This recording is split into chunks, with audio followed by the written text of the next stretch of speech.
gain like that have like a trade-off in frequency response? Absolutely. You bet. There's actually, you see, it's very fundamental. Right. I'll tell you what it is, and again, we'll talk about it extensively next quarter, but there is a trade-off between gain and bandwidth.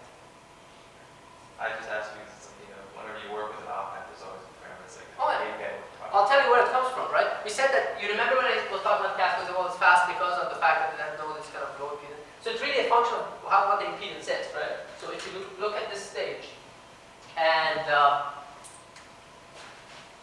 it's completely, clean it up a little. If you look at this stage, what is the impedance of this node? We've done the camera, it's this, right? What is what's numerically? What kind of time constant do you expect to get if you have such a large resistor? Oh, right. That's how we increase the gain, right? We increase the gain by increasing the resistance, which is directly increases the time constant we have. That's why there's a direct trade-off between gain and bandwidth. The larger gain you want, the higher impedance you have to have on that node. The higher the impedance, the longer it takes to charge and discharge thing, capacitors. Right? Or time constant, right? That's the essence of it, right? I mean, we can we'll do a very detailed analysis of what different times, but there's more than one capacitor here. If you think about it, this thing based on our model, each transistor has a C pi and C mu, so there are 8 capacitors here. And some of them are very important, some of them are not important at all. We'll see which ones are important. And actually, it's kind of counterintuitive a little bit, some of them. Some of the smaller capacitors are more important because they see a much larger impedance. Okay, we'll talk about that next one. But it's a very good question. There is a price to pay because it sounded like a free lunch, right? It sounded like it violated the no free lunch principle. And it doesn't. There's something else. You're paying for it somewhere else. Okay, so let's continue our discussion. Now, so far what we did, we looked at 3 basic stages and some of the derivatives for bipolars. Now we'll go and talk about MOSFETs and see how they can be implemented in MOSFETs. So they have their counterpart. So it shouldn't take as long because we will see some of the similarities, but we'll see. But now, one thing that's basically different from a MOSFET to a bipolar, there are several things that are different. So let's look at that. If you look at the small signal model for a MOSFET, we saw that essentially the MOSFET was a 4-terminal device. And what we had the VGS here, and then we had the GM-VGS, but in addition to that, we had this body effect, right? The back gate transistor. The second transistor, the JFET on the back side. Which has GM-VDS, so this is S, and this is the bulk. So it's a 4-terminal device, and then you have the RO. This is the drain, this is the source. Now, this was the pi model for the MOSFET, which we derived earlier. Right? So we had this derivation. Now, there's an equivalent T model for it. So let's convert it to a T model. And I can quickly do that. So how do I convert these things to T model? It was originally actually a T model, but let's convert it back to T model. One thing I could do is that I can take this current source, like the trick I had. So if I take this current source and say, well, I replace it with these 2 current sources of the same value, GM-VGS, GM-VGS. Do you agree that if I remove this and replace it with these 2, it's exactly the same thing? Every node sees exactly the same current being drawn or injected into it, right? This guy still sees GM-VGS out of it. This node sees no additional current because the same current that's injected is taken out. And this guy sees the same current that was injected. Right? So I can take this out and replace it with that. Now, what can I say about this current source? It's a voltage-dependent current source whose current depends on the voltage across itself. What is it called? What's another way of, a simpler way of describing what I just described? A resistor, right? A resistor exactly does this. Current is proportional to the voltage across it. So it's a 100 GM resistor, it's kind of like, let's say it's an RM. So this is RM. And if you look at this current, it's the current through the RM. So if you look at IS, this called IS1, this is just the current through RM. So this is IS1. And you can do exactly the same thing with this guy. So you can take this and put it And again, the same thing is true about that guy. So that becomes a GMB, 1 over GMB or RMB. So this resistor is RMB. And this current is IS2, if this current is IS2. Now, this looks really ugly now, so I can literally draw it. So the T model, or the MOSFET, looks like this. So you have RM, this is the gate, this is IS1, this is IS1. Then you have the bulk, RMB, IS2, IS2, drain, source, and then you have the RO. Now, what I like about this way of showing transistors is something. This looks kind of similar to the bipolar transistor, right? The T model for bipolar. It's a T model, right? The difference here is that, first of all, these two, there is no alpha difference here. Because you remember this was IE, I'm sorry, the bipolar it was IE and this was alpha E. Right? Now they're the same, which means that this current is always zero, as it should be. At low frequencies, there is no gain, there is no current through the gate. Now, but what it shows you, it actually distinctly shows you two transistors. The main transistor, the MOSFET, and the backgate transistor, the JFET. And both, they share the same drain and source, between which you have the R out, the output resistance. So it's a little more complex in that sense, but it's basically because you have two transistors. Anytime you make an integrated MOSFET, you have two transistors. You have to deal with it. Okay? So now with that understanding, let's start talking about some of the basic MOSFET stages. So again, we'll start with the basic common source, which is the equivalent of a common emitter. Common source. That is when you apply the input to the gate and you take the output out of the drain, and to convert the drain current to a voltage, you need a supply, you need a resistor. You can use a resistor for instance, or anything else. And that's how it works. So let's say your transistor has a width of W and length of L. So for MOSFET, we always show that W over L. When I show it, it means that the width of the channel and the length of the channel. Right? And we drew the transistor. So if you look at the top-down picture of the actual transistor, so this is the drain, this is the source. If it's a single finger transistor, right? It looks like that. This is the gate. This length is L, and this length is W.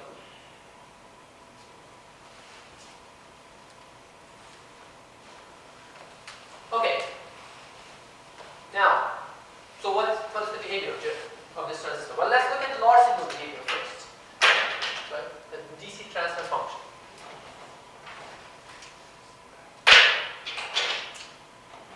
So V in, V out.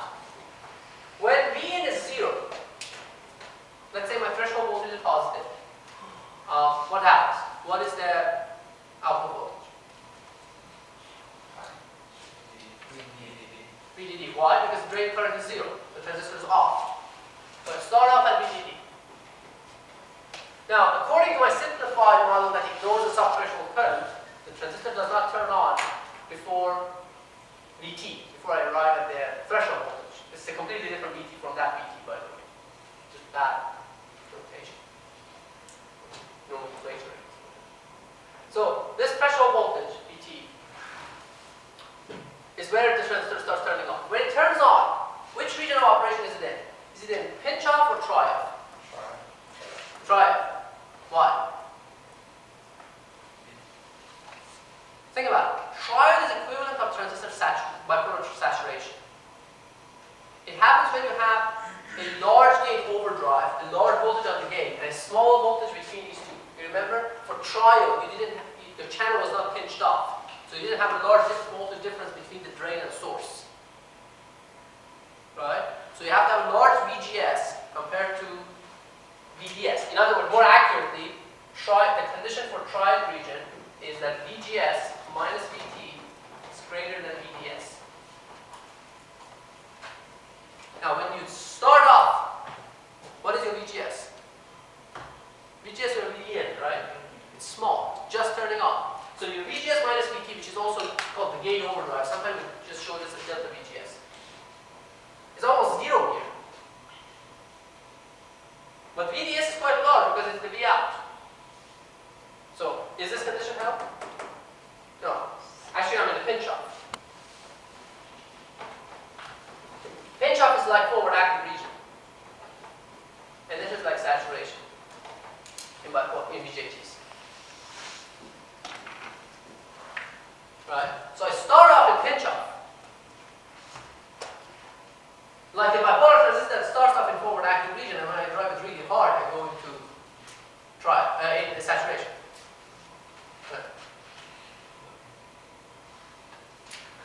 Okay, so now I start off here. Then the question is, what is so? The condition for pinch off is of course the opposite. Now, in pinch off, what is the equation describing the bipolar transistor's? Obviously, the MOS transistor drain current. ID is mu n Cox over 2 W over L VGS minus VT squared. Let's ignore the channel 8 modulation for now. Now that's my corrector current. So my output voltage V out is VDD minus the voltage drop across the resistor RD times that current, which is mu n Cox over 2 W over L VGS, which is Vn minus VT squared.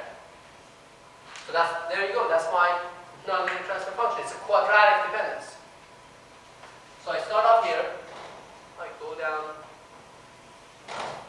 quadratically until, so when I start doing that, my VDS is going down, right? My VDS is becoming smaller and my VGS is becoming larger. So at some point I hit this condition. And at that point I go into triad region, where my current is given by a different set of equations, right?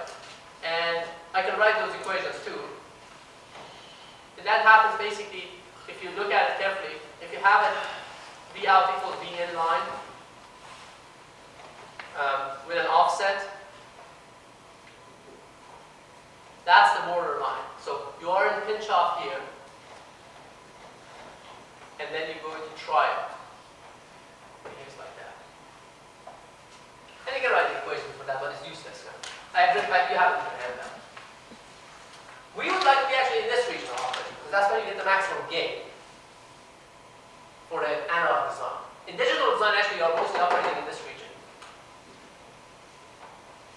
Because you overdrive the transistors as hard as you can at the input, and you want the output to be as low as possible, or as high as possible. You want to saturate it to the rails. So your drain source voltages are either very small or very large. Okay? So, now this is my transfer function. So this is my nonlinear behavior.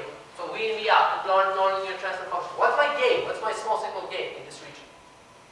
If I basically, in other words, what I mean is that if I have maintained my transistor here and apply a small signal here, what is the ratio of these two? This is V in, V out. V in, V out. The perturbation on top of that. What is it? Well, I can determine it from this expression. What is it going to be? So it's a derivative, right? I have to differentiate it. So AB, by definition, dV out, dV in, which is minus RD mu n Cox. This 2 cancels that 2. W over L, V in minus VT. Okay. So what? What is this? Well, what was the expression for GM of a MOSFET? Do you remember? They had two expressions. Well, they had the same expression written two different ways. One was in terms of the VGS voltage. The other one was written in terms of the ID. Do you remember the one that was written in terms of VGS? Well, if you look at your handout, what you notice is that this is basically what it was. So the derivative of that, right, was dID dVGS. So this 2 canceled that, and then that was what we were exactly left with. So this is nothing but GM.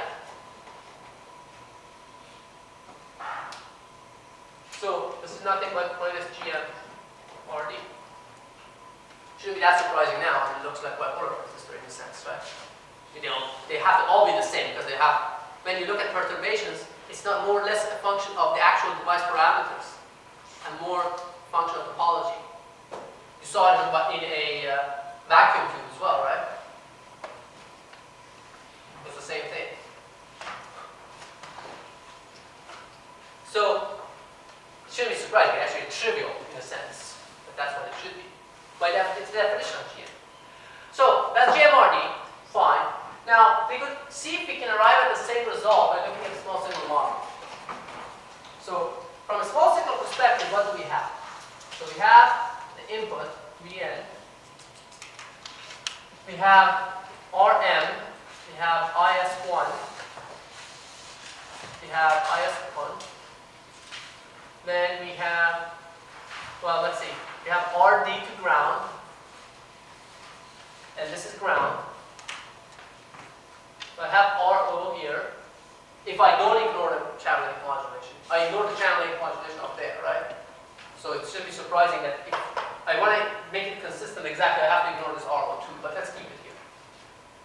And then I have the backgate transistor, IS2, and RMB, IS2. Now, where is this terminal connected in this case? Well, that terminal is always connected to a fixed potential, right? It's the bulk of the MOS transistor. Unless you have a separate well.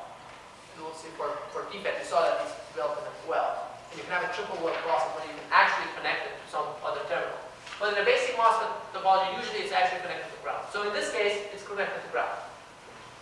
So if that's the case, what is IS2? What can you say about IS2? 0, because it's grounded on both sides. Right? It's shorter. So IS2 is 0. So what can you say about this current source? It's 0, which means that it's open. So this part becomes inconsequential for this particular topology. And so what do I have? What's my gain? Well, let's calculate it. What is IS1? Well, IS1, what is IS1 in terms of Vin?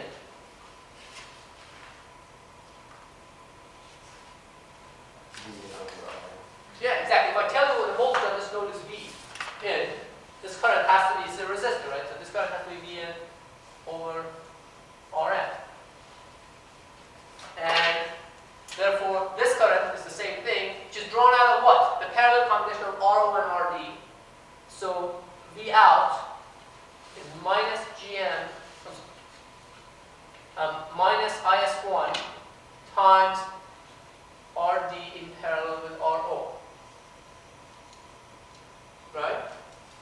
And that which is, basically I can write it as Vn times RD in parallel with RO over Rm, which is, therefore, voltage gain, AV, which is by definition V out over Vn, is minus, well, there's a minus sign here, Gm, which is 1 over Rm, and RD in parallel with RO. Again, very similar to the bipolar case. Right? No surprises here. Fine. Good. Okay, so now, let's see if I haven't missed anything before we go to the general case. Oh, yeah, actually.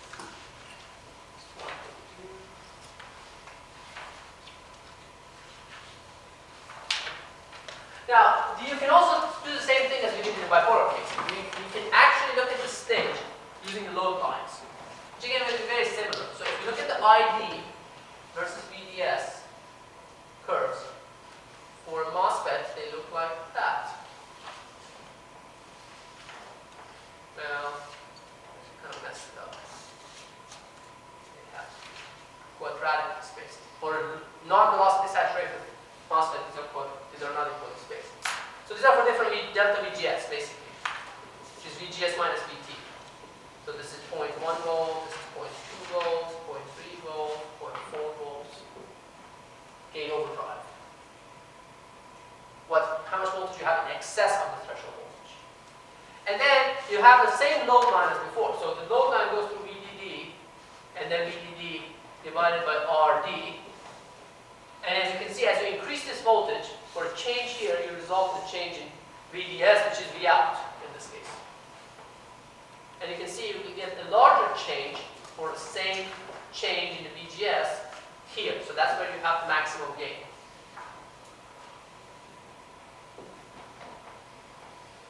Again, very similar to my board case. Okay, so that's for that. Now, how about, the next thing we did for bipolar was to go and introduce an emitter resistor. See what happens when we degenerate the MOSFET. Now, in a bipolar case, we saw that if you use emitter degeneration mostly for extending the voltage range.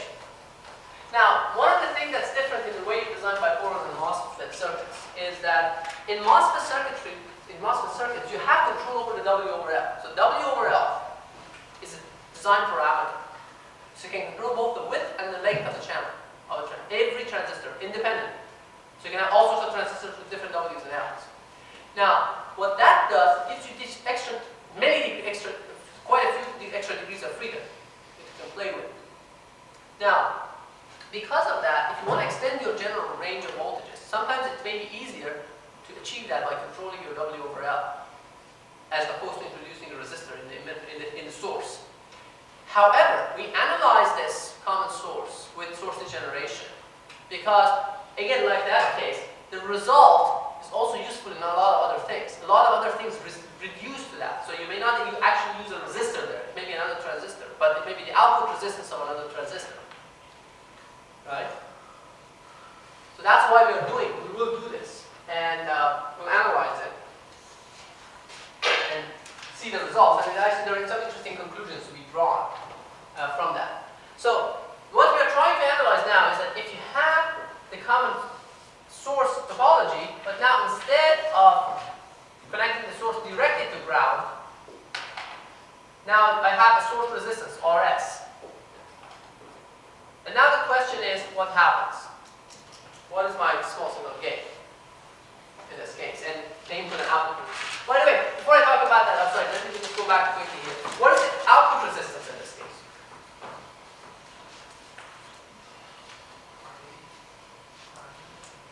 RD in parallel with RO, right? Because you see RD looking up, you see RO looking down. Or if you look at the small signal model, it goes somewhere down too. You will see if you know all the independent sources, in other words, so you're interested in here. So if you apply Vx, you want to see what is Ix. So you know all of the independent sources. You ground this. What is IS1? 0. This guy is open. What is the resistance you see looking into here? Exactly. Already looking up, or looking down. So it shouldn't be that surprising.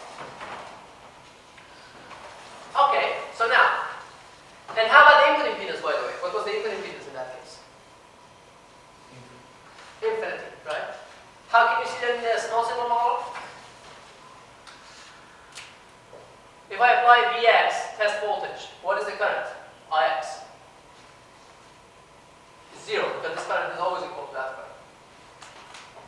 Right, so the input impedance is infinite. Okay, so now let's go back to this and analyze this one. So let's go back and look at the small signal model. So if you look at the small signal model, this is what we see.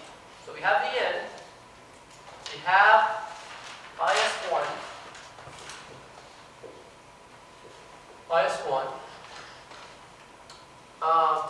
for the gain, for 1 second, let's ignore RO and then I'll come back and take it into account. IS2. This is RM. This is RMB. This is connected to ground. This is RS. This is RD. So that's my equivalent circuit I'm trying to analyze, right? This basically the fourth terminal, by the way, is shown usually here. So if I show it this way, basically means that it's connected to ground, the bulk. It's the fourth terminal. Now, so how do I analyze that? Well, the key to analyzing this is to determine IS1 and IS2. Right? Because if I know what my IS1 and IS2 in terms of V and R, then I can basically the total current through this one is IS1 plus IS2. And my output voltage, V out, is simply minus IS1 plus IS2 times RD. So what I need to do is determine IS1 and IS2 in terms of Vn. So how do I do that? Well, I look at my circuit a little carefully and I notice one thing. I know, what can I say about RMB, this resistor, and RS?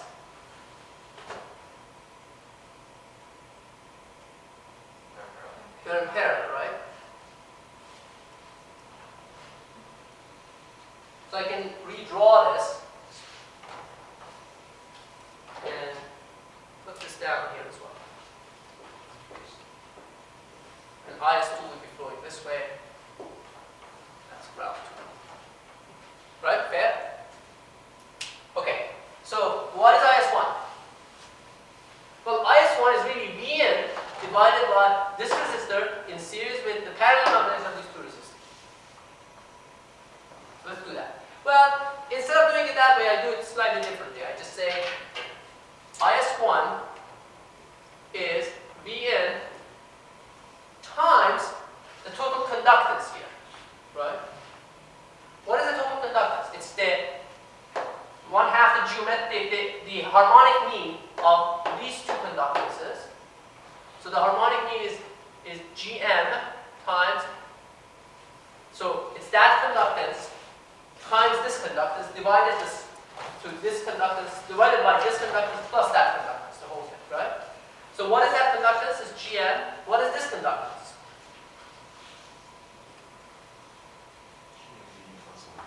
Exactly. It's GMB plus 1 over Rs. So when you're dealing with conductances, all the parallel combinations look like series combinations of resistors and vice versa, right? Divided by Gm plus GMB plus 1 over Rs. That's my IS1 in terms of Vn. Now, what can I say about IS2 in terms of IS1? If I know my IS1, what can I say about IS2? How can I determine IS2? It's a resistive divider, right? It's a current divider. So IS2 is minus IS1 because of sign times this resistor divided by the sum of the two resistors.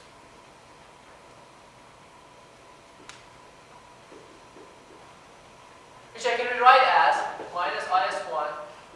If I multiply the numerator and denominator by GMB, I get GMB Rs divided by 1 plus GMB Rs. GMB is 1 over RMB. Okay, fine. So now, if I go back and look at this equation, I can rewrite it slightly different. So I can say V out is minus IS1 plus, since it's IS1, so I can factor the IS1, so minus IS1 times 1 minus that.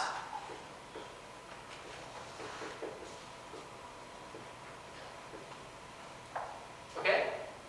Since I could write my IS2 in terms of IS1, I plugged it back into this thing and wrote the whole thing in terms of just IS1. And this is simply minus IS1 times 1 over 1 plus GMB Rs. Okay? So far, so good. And now I know what my IS1 is in terms of Vn. So I've already calculated that. So I need to plug this back into this guy and then I'm done.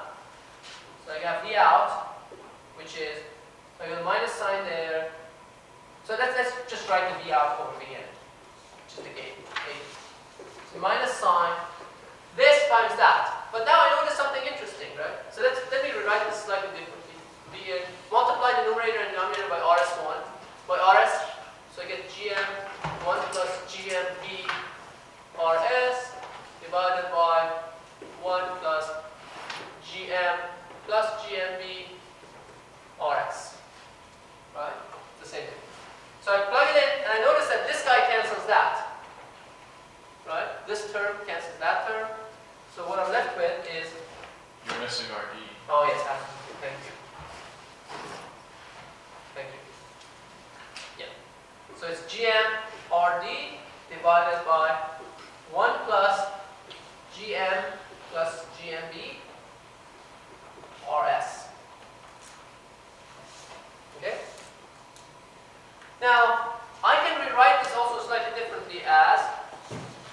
then divide by GM, divide the numerator and denominator by GM, so it becomes RD divided by RM plus.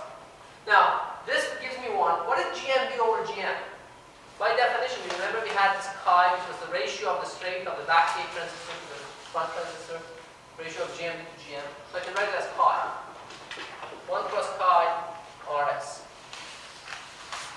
So now, the point to take away from this expression. See, the gain of this stage.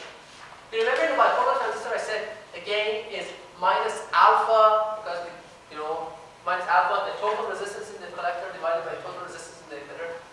Now I don't have the alpha. I have a minus sign obviously. I don't have the alpha. Why? Because in a MOSFET, alpha is 1. The drain and source current are exactly the same. So I don't have that. It's the ratio of the total drain resistance to the intrinsic resistance of the transistor in the source plus the source resistance extrinsic, but times 1 plus chi. So this term is due to this backgate transistor. So there's a correction term to the second transistor, which you didn't have in the case of bipolar. So as long as your external resistor, whatever you have here, is multiplied by 1 plus chi, and then you add it to the intrinsic resistance, which is just Rm, you can treat that resistance as the total resistance in the emitter, and that equation holds. Okay.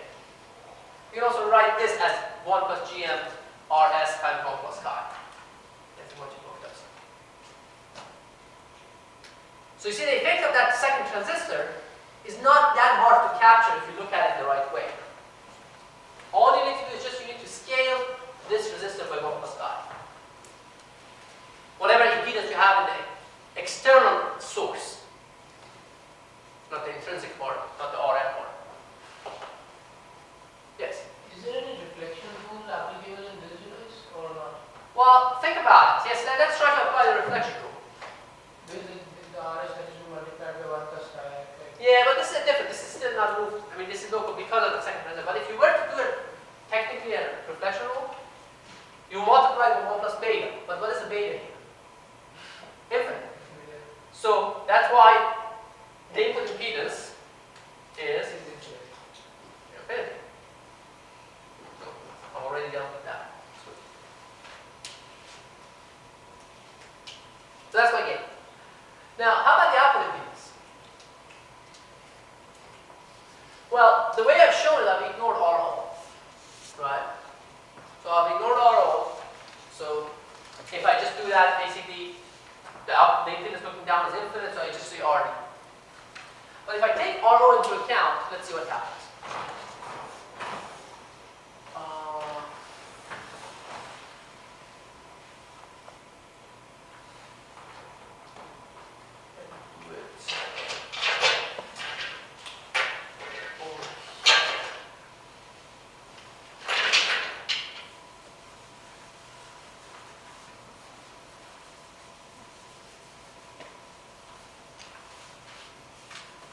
So let's see what happens if I take RO into account and try to determine what the output impedance is. So quickly, let's look at this equivalent small signal model. So I have Rm, I have IS1. Now I have to null all my independent sources, right? So this input is null, RO is here, IS2 is here, RMB, RS. Well, let's ignore RD, that's the extrinsic part. So I'm interested in this impedance, right? So I'm applying a Vx here. I want to measure Ix. And this one was ground already. So now, what can I say about this? Well, let's look at it. Now, this guy, that guy are all in parallel. Right? This is ground, this is ground, this is ground. And they share the same terminal. So I will take them out from here, leave the grounds here, and put one here, which is basically RM, and RMB, and IS2, and IS1. Right? This is still valid. Right? Now, I can even lump IS1 and IS2 in one thing, because words, I notice that if I put these in parallel, what I get is really 1 over GM plus GMB. So that's the parallel combination. And the total current will be IS1 plus IS2. Now, if I combine these two current sources, I can also get IS1 plus IS2, right? Or I can simply call it IS. So let's call this just IS. And let's call this IS. So I've simplified my circuit. So what? I haven't changed anything. I haven't made any approximation. I'm just going to redrew it and took advantage of some of the relationships that I've written. Now, what can I say about the this resistor? What can you tell me about this resistor? It's more of a GM kind of thing, right? It's a small resistor. What is this resistor? It's an RO. It's a large resistor. So this is substantially larger than that. Actually, again, this is to a very good approximation.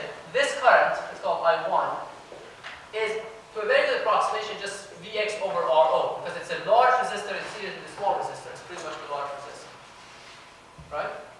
RO is a large resistor. Now, so if that's I1, then IS is related to I1 through a minus sign, and then it's a current dividing ratio, which is basically RS divided by RS plus 1 over that. Which I can rewrite as minus I1 and multiply and divide by that, just RS. 1 plus GM plus GMB RS. Okay, so that's IS in terms of I1. And I know what I1 is, so it's basically my okay, so let's keep it like this for a second. Now, my total current Ix is what? Is the sum of Is and I1, right? So let's write it. Now, I can write my Is in terms of I1. So it's basically Is times 1 minus that term.